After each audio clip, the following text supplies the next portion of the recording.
देना चाहूँ। आपने असमंजस की स्थिति बताई है।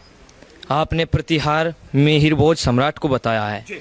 प्रतिहार गुजरों को कहा जाता है। और आपने बताया इतिहास पढ़ो और इतिहासकार की बातें सुनो। वैसे तो मेरा विषय साइंस है, परंतु इतिहास की थोड़ी सी बात मैं आपको बताना चाहता हूँ।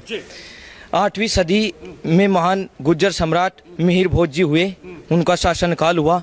उनके जितने 8वीं सदी के शिलालेख हैं, वो कुंभलगढ़ का शिलालेख हो, ग्वालियर का शिलालेख हो, जितने भी शिलालेख हैं उन्हें देखो। उसके बाद में 1000 ईस्वी में पृथ्वीराज चौहान जी आते हैं। गुर्जर सम्राट थे, जिसके पिता गुर्जर, जिसकी माता गुर्जर, जिसके नाना गुर्जर, तो वो क्या गुर्जर नहीं होगा?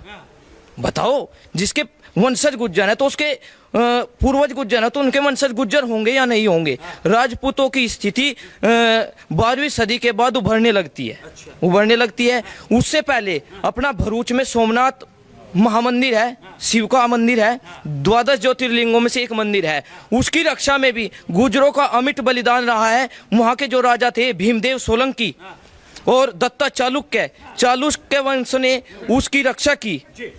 और मोहम्मद गौरी को, महमूद गजनवी को तेहराइन तक खदेड़ा। उसके बाद 15वीं सदी में आते हैं। राजपूत महाराणा प्रताप को अपना गौरव मानते हैं या नहीं मानते हैं? उनको वीर शिरोमणि की उपाधि दी जाती है और वे वाकई वीर शिरोमणि भी थे, जिनके पिता की जान खुद वीर गुजरी माता पन्ना धाय ने बचाई थी 1540 ईस्वी में।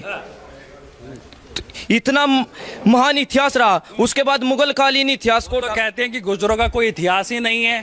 कहीं ना कहीं कुछ, सबको नहीं बोलूंगा मैं, कुछ ऐसे लोग हैं, वो वामपंथी भी हो सकते हैं या कुछ और ऐसे लोग हो सकते हैं कि जो ये कह रहे हैं कि गुर्जर तो जो है वो भैंस चोर हुए हैं, वो तो इतिहास चोर अब बन गए हैं। उस पर क्या कहना होगा? एक तो कहना होता है, एक लिखित होता है। लिखतम और वक्तम में यही अंतर होता है। आप पृथ्वीराज रासो पढ़ो, चंद्रवर दाई जी ने उस लिखा है, 16 खंडों में वह है, उसका अध्ययन करो, उसमें पता लग जाएगा वे राजपूत थे या प्रतिहार गुर्जर थे।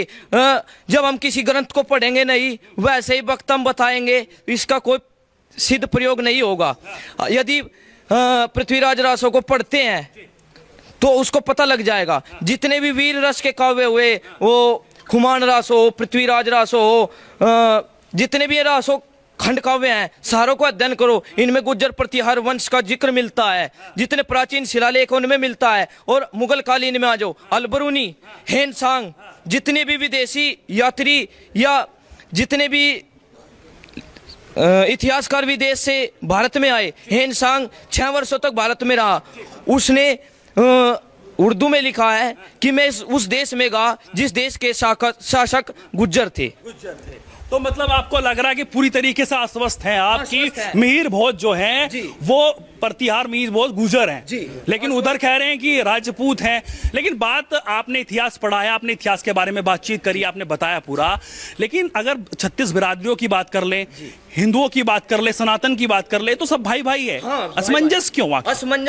मान ले एक भाई है, 36 भाई हैं, उनको बिरादरियों में बांट दिया गया। ये किसने बांटा? लॉर्ड मैकाले ने। अंग्रेजी शिक्षा नीति आई कि हिंदुओं को पढ़ो। राजपूत उनके परम सहयोगी थे, उनके कारण शासन चल पाया। राजपूतों के सहयोग से ही शासन चल पाया। तो जो अंग्रेजों का विरोध किया वे बागी हो गए, जिसने अंग्रेजों का विरोध किया वे बागी हो गए। और गुर्जर को मैं एक जाति नहीं कहूंगा, गुर्जर एक संस्कृति है।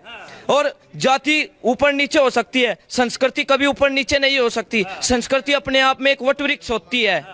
वो कह रहे हैं कि क्षत्रिय हैं, क्षत्रिय सबके हैं, और जो हमारे महापुरुष होते हैं वो सबके होते हैं, ना कि किसी एक जाति के। अब मान ले गुर्जर सम्राट मिहिर भोज हैं, गुर्जर सम्राट पृथ्वीराज चौहान है। वे गुर्जरों के जन्म उन्होंने गुर्जर जाति में लिया, परंतु वे पूजनीय आदरणीय समस्त भारतवर्ष के हैं। सबके लिए वे सब उन्होंने चक्रवर्ती सम्राट। आपका क्या नाम? विजेंद्र चौहान है जी। विजेंद्र चौहान जी, क्या लग रहा है आपको जिस तरीके से हुंकार भरी गई है, ये जो यात्रा आप निकाल रहे हैं 29 मई को, तो क्या लग रहा है आपको, क्या दर्शाना चाहते हैं इससे? ये यात्रा पूरे जोर शोर से निकलेगी, पूरे गुर्जर समाज में फुल दम है जी। यात्रा मतलब फुल जोर शोर से निकलेगी। और रही बात अपने समाज की, गुर्जर समाज ने तो देश के लिए भी बलिदान दिया है। अब बात आई है अपने समाज पे, तो चाहे जान भी ना देनी पड़ जाए, तो हम पीछे नहीं हटने के। पीछे नहीं हटेंगे। जी भाई साहब, आपसे पूछ लेता हूँ बाबा जी, क्या नाम